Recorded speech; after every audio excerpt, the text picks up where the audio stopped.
உந்தன் சிலுவையின் மேன்மை, உந்தன் சிலுவையின் மேன்மை.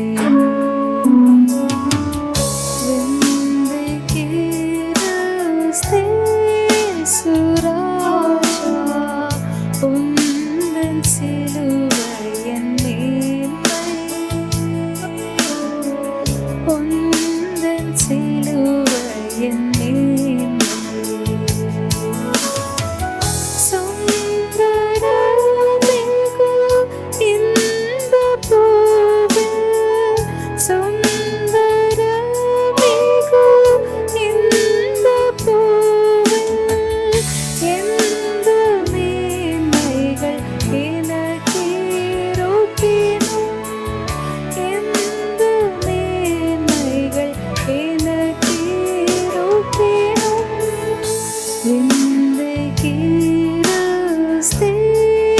சுராஜா, உந்தன் சிலுவையின் மேன்மை, உந்தன் சிலுவையின் மேன்மை. திரண்ட ஆஸ்தி, உயர்ந்த கல்வி, செல்வாக்குகள் மிகவே இருப்பேனும்.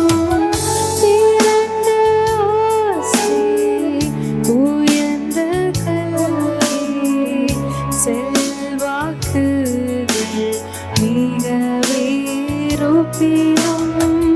குருசை நோக்கி பார்க்க எனக்கு, குருசை நோக்கி பார்க்க எனக்கு உரிய பெருமை யாவும் மற்றதே, உரிய பெருமை யாவும் மற்றதே.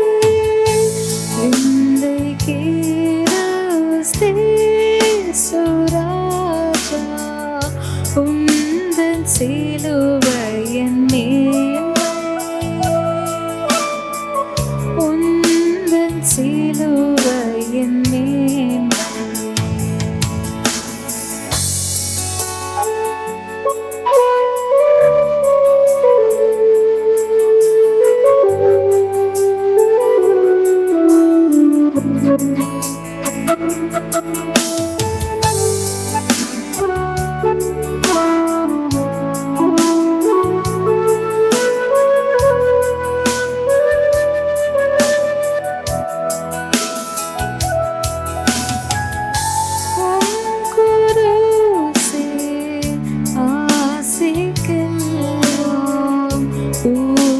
ஊற்றாம்பற்றா ஜீவநதியாம் உம் குருசே ஆசைக்கெல்லாம், ஊற்றாம்பற்றா ஜீவநதியாம் துங்கரத்து ஊற்று வாழ்வே, துங்கரத்து ஊற்று வாழ்வே. தூய்மையடைந்து மேன்மையாகினே, தூய்மையடைந்து மேன்மையாகினே. வெந்தை கிறிஸ்தே சுராஜா, உந்தன் சிலுவையின் மேன்மை, உந்தன் சிலுவையின் மேன்மை.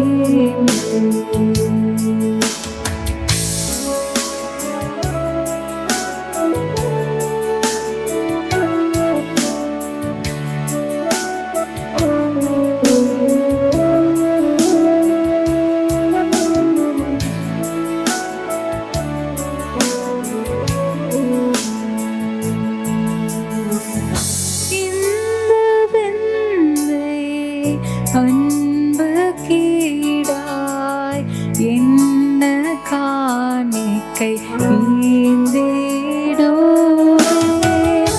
இந்த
தேவனாய கர்த்தர் உங்களை ஆசீர்வதிப்பாராக. 100 மடங்கு பலனை பெற்றுக்கொள்வதை பற்றி இன்னைக்கு நான் உங்களுக்கு ஒரு மெசேஜ் கொடுக்க விரும்புகிறேன். 100 மடங்கு பலன். இன்னைக்கு எத்தனையோ மக்கள் சொந்தமாக பிஸ்னஸ் பண்ணுறாங்க. அவங்க என்ன சொல்கிறாங்கன்னு சொன்னால், போட்டதும் கிடைக்கிறதும் ஒரே மாதிரி இருக்குங்கிறாங்க. சிலவங்க கொஞ்சம் எனக்கு ப்ராஃபிட் வருதுங்கிறாங்க, சிலவங்க சுத்தமாக லாஸுங்கிறாங்க. கிறிஸ்தவ வாழ்க்கையில் ஆக்சுவலாக நீங்கள் 100 மடங்கு பலனை பெற்றுக்கொள்ள வேண்டும் என்றால் புதிய ஏற்பாட்டில் இயேசு கிறிஸ்து நல்ல ஒரு நடைமுறையை சொல்லி கொடுத்துருக்கிறாரு. வாசிக்கிறேன், கேளுங்க. மத்தேயு எழுதிய சுவிசேஷம் 12ஆம் அதிகாரம் 23. நல்ல நிலத்தில் விதைக்கப்பட்டவனோ வசனத்தை கேட்கிறவனும் உணர்வனுமாயிருந்து 100ஆகவும் 60ஆகவும் 30ஆகவும் பலன் தருவான் என்றார். இந்த இடத்துல அவரை தேடி வந்த ஜனங்களுக்கு மத்தியில் அவர் விதையை வச்சு சீட்ஸ் வச்சு ஒரு ஊமையை சொல்கிறாரு. முதலாவது 13ஆம் அதிகாரம் மத்தேயு 1 நம்ம 9 வரைக்கும் வசிக்கலாம். இயேசு அன்றைய தினமே வீட்டிலிருந்து புறப்பட்டு போய் கடலோரத்தில் உட்கார்ந்தார். திரளான ஜனங்கள் அவரிடத்தில் கூடி வந்தபடியால் அவர் படவில் ஏறி உட்கார்ந்தார். ஜனங்கள் எல்லோரும் கரையிலே நின்றார்கள். அவர் அநேக விசேஷங்களை ஊமைகளாக அவர்களுக்கு சொன்னார். கேளுங்கள். விதைக்கிறவன் ஒருவன் விதைக்க புறப்பட்டான். அவன் விதைக்கையில் சில விதை வழியருகே விழுந்தது, பறவைகள் வந்து அதை பட்சித்து போட்டது. சில விதை அதிக மண் இல்லாத கற்பாறை இடங்களில் விழுந்தது. மண் ஆழமாக இறந்ததினாலே அது சீக்கிரமாய் முளைத்தது. வெயில் ஏறின போதோ தீந்து போய் வேறு இல்லாமையால் உலர்ந்து போயிற்று. சில விதை முள்ள இடங்களில் விழுந்தது, முள் வளர்ந்து அதை நெருக்கி போட்டது. சில விதையோ நல்ல நிலத்தில் விழுந்து சிலது 100ஆகவும் சிலது 60ஆகவும் சிலது 30ஆகவும் பலன் தந்தது. கேட்கிறதற்கு காதலவன் கேட்கிறவன் என்றார். விதையை வச்சு சொல்கிறாரு, எல்லாருக்கும் புரியும்படியாக சொல்கிறாரு. முதலாவது அவர் என்ன சொல்கிறாருன்னா, ஒரு மனுஷன் விதைக்க புறப்பட்டான். போகும்போது சில விதை எங்கே விழுந்துடுச்சு, வழியறையே விழுந்துடுச்சு. பறவைகள் வந்து அதை பட்சித்து போட்டுது. அது நமக்கு தெரியும், விவசாயம் எல்லாருக்குமே தெரியும். அவங்க போகும்போது வயலில் போடுறதுக்காக என்ன செய்வாங்கன்னா, சீட்ஸ் அது வித்தை கொண்டு போவாங்க. அந்த கோணி போய் கொஞ்சம் ஓட்டையாக இருந்துன்னு சொன்னால் சில விதை எங்கே விழும், வழியறையே வந்து விழும். அது காங்களும் வந்து சாப்பிடும், குருவிகளும் வந்து சாப்பிடும், சில சமயத்தில் கோழிகள் கூட வந்து சாப்பிடும். இந்த விதை பிரயோஜனம் கிடையாது. அப்போது அது முதலாவது சொல்கிறாரு. ஆகவே வழியருக விதைக்கப்பட்ட அந்த விதை என்ன செய்ய கிடையாது, பிரயோஜனம் ஆகாதுன்னு சிம்பிளாக சொல்கிறாரு. அடுத்து சொல்கிறாரு பாருங்க, சில விதை அதிக மண் இல்லாத கற்பாறை இடங்களிலே விழுந்தது. மண் ஆழமாக இராததுனாலே அது சீக்கிரமாய் முளைத்தது. வெயில் ஏறின போதோ தீந்து போய் வேறு இல்லாமையால் உலர்ந்து போயிற்று. ஆகவே அதை பற்றி அவர் சொல்கிறாரு. அதிக மண் இல்லாத கற்பாறை இடங்களில் விழும்போது மண் ஆழமாக இராததுனால சீக்கிரமாக முளைத்தது. வெயில் ஏறின போதோ தீந்து போய் வேறு இல்லாமல் உலர்ந்து போயிற்று. உங்களுக்கு தெரியும், இப்போ வீட்டில் செடிகள் வளர்க்குறாங்க. வீட்டில் ஆக்சுவலாட்டு தொட்டிலே செடி வளர்க்குறதுக்கும் மண்ணில் செடி வளர்க்குறதுக்கும் ரொம்ப வித்தியாசம் உண்டு.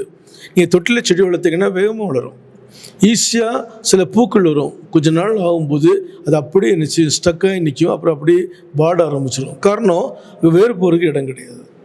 ஆனால் அதே வித அல்லது இந்த சின்ன சின்ன பூச்செடி கிளைகள் அது நீங்கள் மண்ணில் கொண்டு வச்சிங்கன்னா அவ்வளோ ஸ்பீடாக வளரும் பாருங்கள். காலகாலத்துக்கு அது நிச்சயம் பிரயோஜனம் கொடுத்துக்கிட்டே இருக்கும். நான் சில இடங்களில் பார்க்குறேன், ரோஸ்லாம் அவ்வளோ ஹைட்டாக இருக்குது, அவ்வளோ ஹைட்டாக இருக்குது. காரணம், வேர் சரியானபடி உள்ளே போகும். ஒரு ட்ரிப் நாங்கள் புதுக்கோட்டைக்கு போயிருக்கும்போது என்னுடைய மாமா அவருடைய சொந்த இடத்தையும் எங்களை கூப்பிட்டு போயிருந்தார் காண்பிக்கிறதுக்காக. கல்யாணம் ஆன புதுசில் சில செடிகள் என்ன சொல்லுவாங்கன்னு சொன்னால் யூக்காலிப்டஸ்ன்னு சொல்கிறாங்க இல்லைங்களா, அவ்வளோ ஹைட்டாக இருக்குது. அப்போ மாமன் என்ன சொன்னார்னு சொன்னால், இல்லை எந்த அளவு வேறு உள்ள தாராளமாக போகுதோ அந்தளவு செடிகள் என்ன செய்யும், ஹைட்டாக வளரும்னு சொன்னார். அவன் பாருங்கள், நீங்கள் கல்பரில் கொண்டு விதைச்சிங்கன்னு சொன்னால் ஆரம்பத்தில் நல்லா இருக்கும், போக போக அப்படியே என்ன செய்யும், கரைஞ்சிரும். 3வது ஆண்டு என்ன சொல்கிறாருன்னு சொன்னால், சில விதை முள்ளடங்களில் விழுந்தது, முள் வளர்ந்து அதை நெருக்கி போட்டது. அவன் பாருங்க, சில விதைகள் நம்ம போடுறோம், ஃபுல்லாக மேலே முள் இருக்குதுன்னு வைங்களேன், கீழே நல்ல செடியாக இருக்கும், வளரும். ஆனால் அதே சமயத்தில் தொடர்ந்து மேலே வளர முடியாமல் அந்த முள் வந்து அது அப்படியே நெருக்கும். அந்த நிழலில் அந்த செடிகள், அந்த விதைகள் வளர்ந்து அப்படியே நிச்சயம் அது வேஸ்ட்டாக போயிடுது, நொறுக்கி போடுமா. ஆனால் சில விதையோ நல்ல நிலத்தில் விழுந்து சிலது 100ஆகவும் சிலது 60ஆகவும் சிலது 30ஆகவும் பலன் கொடுக்கிறது சொல்லிட்டு அவர் சொல்கிறாரு. கேட்கறதுக்கு காதலவன் கேட்கிறவன். நிலம் எந்த அளவு பெஸ்ட்டாக இருக்குதோ அந்தளவு அதனுடைய லாபமும் அதிகமாக இருக்கும். இது நம்ம கண்ணார பார்க்குறோம் இல்லைங்களா. இது எல்லாரும் புரிஞ்சுக்கொள்ள அளவில் ஈஸியாக சொன்னார், போயிட்டே இருந்தார். அவர் தனியாக இருக்கும்போது சீசர்கள் அதை குறித்து இந்த காரியத்தை கேட்குறாங்க. அப்போ அவர் தெளிவாக சொல்கிறாரு, விதைங்கிறது தேவனுடைய வசனம், விதைங்கிறது தேவனுடைய வசனம். இப்போ ஆண்டவர் சொல்கிறாரு, 19 கேளுங்க, ஒருவன் ராஜ்யத்தின் வசனத்தை கேட்டும் உணராது இருக்கும்போது பொல்லாங்கன் வந்து அவன் இதயத்தில் விதிக்கப்பட்டதை பறித்துக் கொள்கிறான், அவனே வழியறியே விதிக்கப்பட்டவன்.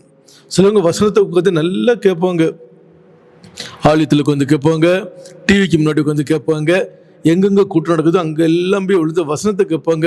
அந்த இடத்துல ஆஹா ஓன்னு புகழுவாங்க, வீட்டுக்கு போகும்போதே மறந்துடும். இவங்களுடைய வாழ்க்கையில் இந்த வசனம் ஒருபோதும் செய்யாது, பலன் கொடுக்கவே செய்யாது. இவங்கெல்லாம் யார்? Platform cases. எத்தனையோ ஜனங்கள் இருக்கிறாங்க, நம்ம கிறிஸ்தவத்தில் இருக்கிறாங்க, போன வாரம் எடுத்த மெசேஜை சொல்லுங்கன்னு சொன்னால் எங்களுக்கு தெரியாது. ரெகுலராக சர்ச்சை வரக்கூடியவங்களாம் இருப்பாங்க. சில சமயம் திடீர்னு சிரிச்சிட்டே கேட்பேன், பிரதர் போனவர் என்ன மெசேஜ் கொடுத்தேன் ஞாபகம் இருக்குதான்னு கேட்பாங்க. நல்ல ஞாபகம் இருக்குது, நல்ல சூப்பராக இருக்குன்னு சொல்லிட்டு சொல்லுவாங்க. அந்த கான்செப்ட், இந்த வசனத்தை சொல்லுன்னு கேட்டால் அவங்களுக்கு சொல்ல தெரியாது. இவங்கெல்லாம் யார்? வழி அறிய விதிக்கப்பட்டவங்க. வசனத்தை விதைச்சும் பிரயோஜனமே கிடையாது. அவங்க வாழ்க்கையில் டெவலப்மெண்ட் ஆவிக்குரிய ரீதியிலையும் இருக்காது, உலக பிரகாரமாகவும் இருக்காது. பாருங்கள், அதே மத்திய 13ஆம் அதிகாரத்தில் 20 ஆண்டவர் மீண்டுமாக சொல்கிறாரு, கற்பாறை இடங்களில் விதிக்கப்பட்டவன் வசனத்தை கேட்டு உடனே அதை சந்தோஷத்தோடு ஏற்றுக்கொள்கிறான். ஆகிலும் தனக்குள்ளே வேறில்லாதவனாய் கொஞ்ச காலம் மாத்திரம் நிலைத்திருப்பான்.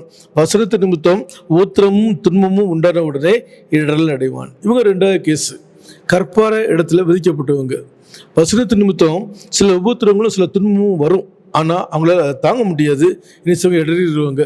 ஒரு மனுஷன் வட்டி கடை வச்சு நடத்துகிறான்னு வைங்களேன், பைபிள் வசனம் சொல்லுது, தன் பணத்தை வட்டிக்கு கொடாமலும். அந்த வசனத்தை அவங்க தெரிஞ்சுக்கிட்டாங்கன்னா அவங்களுக்கு ரொம்ப கஷ்டமாக போயிடுது. பாருங்க, அவன் பணத்தை வட்டிக்கு கொடுக்கக்கூடாது, அது தப்பா, சரி கொஞ்சம் ஃபாலோ பண்ணுறது கஷ்டம்தான், அதான் தொழிலாக வச்சுருக்கிறேன், போயிட்டே இருப்பாங்க.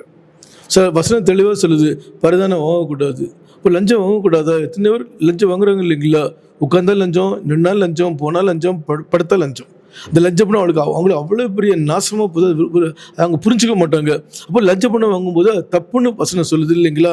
ஓ அப்படியா, அது நமத்தவங்களுக்கு என்ன வருது? இடரில் வருது, துன்பம் வருது, சுத்தமாக சச்சோட்டு அவங்க ஒதுக்கிடுவாங்க. இவங்கெல்லாம் கற்பார் இடங்களில் விதிக்கப்பட்டவங்க.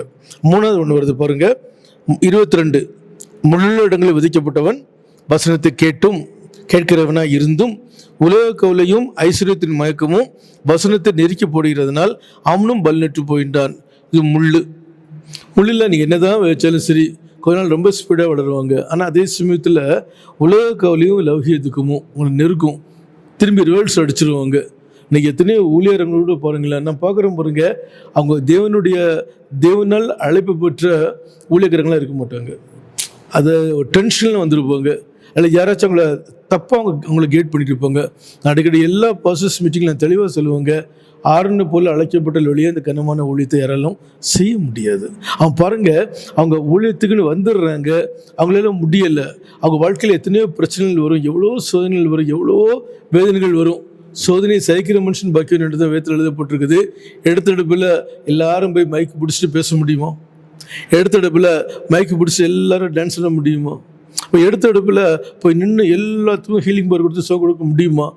வளரணும், அடிமட்டத்திலிருந்து வளரணும். நீங்கள் எந்த அளவு நொறுக்கப்பட்டு ஒடுக்கப்பட்டு வேதனைப்பட்டு இதனுடைய அன்பை ரிசீவ் பார்க்குறீங்களோ அந்த அளவுக்கு பிறகு தான் ஆண்டவங்களை நினைச்சுவார், எடுத்து வல்லமையாக பயன்படுத்துவார். அப்புறம் அப்படி தானே வாழ்க்கையில் எல்லாத்தையும் பாருங்கள், எல்லாரும் குழந்தை இல்லை, எத்தனையோ வருஷம் கஷ்டப்பட்டான், நான் ஆண்டரை கரெக்டாக ஃபாலோ பண்ணான், அவனோட வசனத்தை அப்படியே பிடிச்சிக்கிட்டான், அவன் நினச்சிட்டிக்கிறான் இல்லைங்களா? அதுபோல தான் பாருங்கள், முள் இடத்துல விதைக்கப்பட்டவங்க வசனத்தை கேட்குறாங்க, உலக கவலையும் ஐஸ்வர்யத்தின் மயக்கமும் வசனத்தை நெருக்கி போட்டோம், டைட்டாக பிடிக்குங்க, இப்படித்தான் பொண்ணு பயில் வசனம் இருக்குது, நீ அப்படி போனால் தான் உனக்கு நல்லது இல்லைங்களா? அப்படி போகவிட்டால் உங்களுக்கு பிரச்சனை, நீங்கள் உங்களால் என்ன செய்ய முடியாது, கிறிஸ்டியன் லைஃப்பில் நிலைச்சி நிற்க முடியாது. கடைசி ஆண்டவர் அருமையான வார்த்தையை சொல்கிறாரு, நல்ல நிலத்தில் விதைக்கப்பட்டவனோ வசனத்தை கேட்கிறவனும் உணர்வினமாய் இருந்து 100ஆகவும் 60ஆகவும் 30ஆகவும் பலன் தருவான். வசனத்தை கேட்குறீங்க, அந்த வசனம் உங்களுக்கு ஒரு உணர்வை கொடுக்கணும். உணர்வில்லாத இறுதியும் இருளடையும் என்று வேதத்தில் எழுதப்பட்டிருக்குது. உணர்வில்லாத இந்த ஜனங்கள் சபிக்கப்பட்டார்கள் என்று வேதத்தில் எழுதப்பட்டிருக்குது. நீ வசனத்தை கேட்டு எந்தளவு உணர்வடைஞ்சு எந்தளவு அந்த வசனத்தினுடைய வாழ்க்கையை நீ கடைபிடிக்கிறியோ அந்தளவு உன்னுடைய வாழ்க்கையில் தேவன் 100 மடங்காகவும் 60 மடங்காகவும் 30 மடங்காகவும் பலன் கொடுப்பார். உங்களுக்கு தெரியும், ஒரு நிலம் இருக்குதுன்னு வைங்களேன், அந்த நிலத்தை முதலாவது ஃபுல்லாக தண்ணீர் பச்சுறாங்க, அப்புறம் உழுகுறாங்க, அதுக்கப்புறம் என்ன செய்கிறாங்கன்னா முதலாவது கொஞ்சம் விதைகளை போடுறாங்க, அதை வளர்ந்துரும்போது பிடிக்க எல்லா இடத்துலையும் பரவாயில்ல நடுறாங்க, வளர்ந்துரும்போது மருந்து அடிக்கிறாங்க, அவ்வளோ இடக்களை எடுக்கிறாங்க. எத்தனையும் உண்டு. இந்த நிலத்தை நல்லா நீங்கள் பயன்படுத்துனீங்கன்னா, நல்லா பண்படுத்துனீங்கன்னா அந்த நிலம் உங்களுக்கு 100 மடங்கு பலனை கொடுக்கும். நீங்கள் இருதயத்தில் தேவனுடைய வசனத்தை கேட்டு உணர்ந்து ஏற்றுக்கொண்டு இருதயத்தை பக்குவப்படுத்தி அந்த இருதயத்தில் உங்களுடைய தேவனுடைய வசனத்தை நீங்கள் வாழ்க்கையாக மாற்றிக்கொள்ளும் போது உங்களுடைய வாழ்க்கையில் 100 மடங்கு பல்லாண்டு கொடுப்பார். வேதத்தில் ஒரே ஒரு உதாரணம், ஈசாக்கு பழைய ஏற்பாட்டில் அவன் விதைத்தானா தேவன் அவனை ஆசீர்வதித்ததினால் 100 மடங்கு பலனை அவன் பெற்றுக்கொண்டான் என்று வேதத்தில் எழுதப்பட்டிருக்குது. அவர் ஃபார்மர், ஒரு விவசாயி விதைக்கிறான், ஆனால் அவன் தன்னுடைய வாழ்க்கையில் தேவனுடைய வார்த்தையை ஏற்றுக்கொண்டு அப்படியே நடக்கிறதுனால அவன் வாழ்க்கையில் எத்தனை மடங்கு லாபம் கிடைக்குது? 100 மடங்கு. நீங்களும் உங்களுடைய வாழ்க்கையில் அப்படித்தான் 100 மடங்கு பலனை பெற்றுக்கொள்ள வேண்டும் என்றால் வசனத்தை கேளுங்க, வசனத்தை ஏற்றுக்கொள்ளுங்க, வசனத்தை ஃபாலோ பண்ணுங்க. தேவன் உங்களுக்கு 100 மடங்கான ஆசீர்வாதத்தை கொடுப்பார். ஜெபம் பண்ணுவோம். பரிசுத்த பிதாவே, உங்கள் நன்றியோடு துதிக்கிறோம். எங்கள் வசனத்தை கேட்பவர்களாய் மாத்திரமல்ல ஆண்டவரே, உன்னிருந்து எங்களுடைய வாழ்க்கையில் கடைபிடிக்க 100 மடங்கான பலனை பெற்றுக்கொள்ள உதவி செய்யும். இயேசுவின் நாமத்தில் பிதாவே, ஆமென். தேவன் உங்களை ஆசீர்வதிப்பாராக.